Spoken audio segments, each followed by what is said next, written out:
حديث نمبر 177 177 حدثنا ابن أبي عمر قال حدثنا سفيان بن عيينة عن وائل بن داود عن ابنه وهو بكر بن وائل عن الزهري عن أنس بن مالك رضي الله عنه قال أولم رسول الله صلى الله عليه وآله وسلم على صفية رضي الله عنها بتمر وسويق.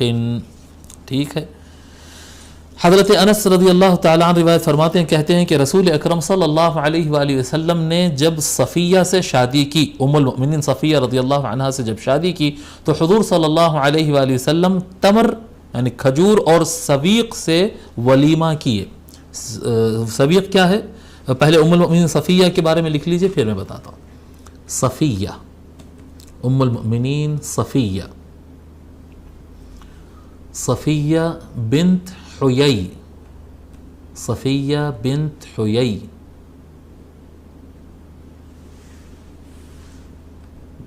بن اخطب، صفیہ بنت حیی بن اخطب. حیی بن اخطب کون ہے یہ؟ حیی بن اخطب جو ہے یہ خیبر کے سرداروں میں سے ایک ہے. خیبر کی یہود خیبر جو تھے ان کے سرداروں میں سے ایک تھے، اور یہ اسرائیلی تھے.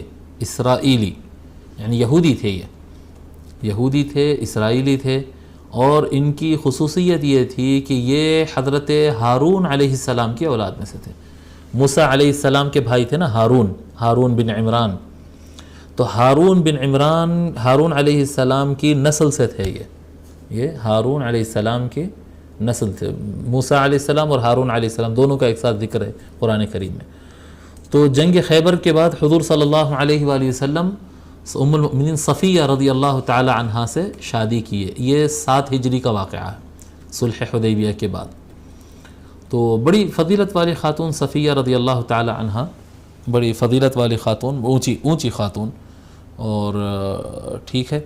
اور ان کو جو ہے ام المؤمنین عائشہ اور ام المؤمنین حفصہ، اور روایتوں میں آتا ہے کہ دیگر زوجات بھی، حضور صلی اللہ علیہ وسلم کے جو وائفز ہیں وہ ان کو ستاتے تھے کہ ہم افضل ہیں آپ سے، ہم آپ سے افضل ہے. یہ خواتین میں چلتے رہتا نا یہ. تو یہ ام المؤمنین عائشہ اور ام المؤمنین حفصہ. ام المؤمنین حفصہ حضرت عمر کی بیٹی، ام المؤمنین عائشہ حضرت ابوبکر کی بیٹی. تو دونوں حضور صلی اللہ علیہ وسلم کے صحابہ کی بیٹیاں ہیں، حضور کے خاص لوگوں کی بیٹیاں ہیں یہ. تو یہ دونوں کہتے تھے کہ صفیہ سے، صفیہ ہم تم سے اچھے ہیں، تم سے افضل ہے، ہمارا مقام بڑا ہے. اس طرح سے ان کو تھوڑا سا ستاتے تھے. تو حضرت صفیہ رضی اللہ تعالیٰ عنہ حضور کے پاس جا کر شکایت کیا، رسول اللہ یہ لوگ میرے کو ستا رہے ہیں. کیا بول رہے ہیں؟ یہ بول رہے ہیں کہ ہم افضل ہیں، ہم افضل ہے، ہم تم سے اچھے ہیں، ہم تم سے اچھے ہیں کہتے ہیں.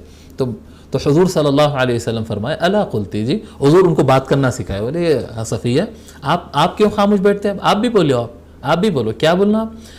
فَكَيْفَ تَكُونَانِ خَيْرًا مِنِّي وَزَوْجِي مُحَمَّدٌ وَأَبِي هَارُونَ وَعَمِّي مُوسَىٰ. آپ ان کو جا کر بولو کہ تم میرے سے بہتر کیسے ہو سکتے ہو، اے عائشہ اور اے حفصہ، تم میرے سے بہتر کیسے ہو سکتے ہو؟ میرا شوہر محمد ہے، اور میرا باپ ہارون ہے، اور میرا چچا موسیٰ ہے. 3 نبی ہو رہے ہیں یہاں تو جی 3 نبی. اوپر کے دادا ہوتے ہارون علیہ السلام، لیکن ہوتے نا آبا میں آتے نا، والد کے والد والد کے والد سلسلے میں آتے.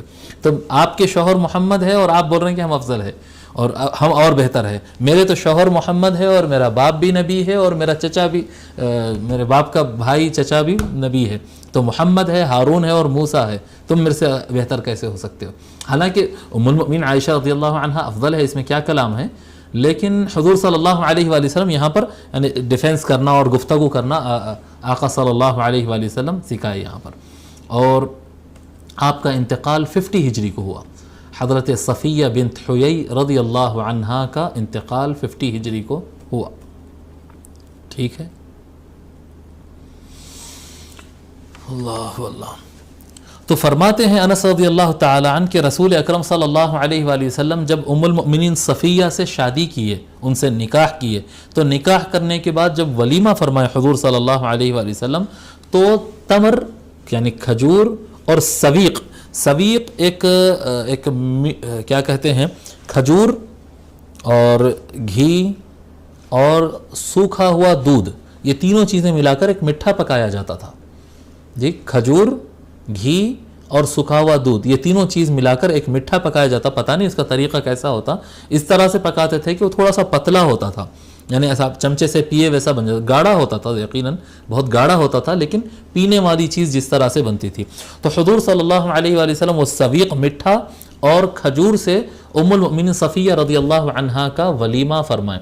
تو یہ سویق وغیرہ اس طرح کہ آپ دیکھیں یہ گھی ہے اور کھجور ہے اور دودھ ہے، یہ یعنی جو چیزیں طاقت دیتی نا وہ حضور صلی اللہ علیہ وسلم ان کو پسند فرماتے، اور یہ عرب کی بہترین ڈشز میں سے ایک تھی. تو حضور صلی اللہ علیہ وسلم ولیمہ ان چیزوں سے ام المؤمنین صفیہ کا کی ہے. اس میں ایک مسئلہ اور معلوم ہو جاتا ہے کہ بعض حضرات یہ سمجھتے ہیں کہ ولیمے کے لیے بکرا کٹنا لازم ہے، اگر بکرا نہیں کٹا تو ولیمہ نہیں ہوا، ایسا سمجھتے ہیں بعض لوگ. ایسا نہیں ہے. وہ اولم ولو بشا فرمایا آقا صلی اللہ علیہ وسلم، ولیمہ کرو اگرچہ ایک بکرا ہی کیوں نہ ہو. یعنی آپ بڑا ولیمہ نہیں کر سکتے، زیادہ نہیں پکا سکتے، تو ایک بکرے کا کر دو کم از کم، یہ منیمم حد بتایا. لیکن اگر کوئی آدمی 50 مرغے کاٹ دیا لیکن آپ یہ کہیں گے کہ نہیں وہ تو ایک بکرا نہیں کاٹا، ایک بکرا نہیں کاٹا، نہیں، بکرا کاٹنا شرط نہیں ہے، اتنا ہونا چاہیے، یعنی اس کی ویلیو، ولیمے کی ویلیو اتنی ہو جانا چاہیے اس طرح سے. اور اپنے احباب وغیرہ کو کھلانا تو ولیمہ ہو جاتا ہے، اور یہ سنت ہے. اگر ولیمہ ترک بھی اگر ہو جائے تو کوئی گناہ نہیں ہونا، کوئی گناہ، کوئی کیا کہتے ہیں فرض چھوڑ دیے بڑا مسئلہ ہو گیا، نہیں، ایسا کوئی گناہ نہیں اگر ترک ہو جائے تو. اور شادی کے لیے پکوان کیا جائے، شادی کے لیے کھانا کھلایا جائے، کیا کہتے ہیں بچی والوں کی طرف سے، دلہن کی طرف سے، دلہن والوں کی طرف سے، ایسا کچھ ہے ہی نہیں. دلہن والوں کی طرف سے کچھ کیا جاتا ہے، کوئی دعوت کی جاتی ہے، ایسا تو کچھ ہم کو نظر ہی نہیں آیا جی. ایسا کچھ ایسا نہیں ملتا ہے ایسا.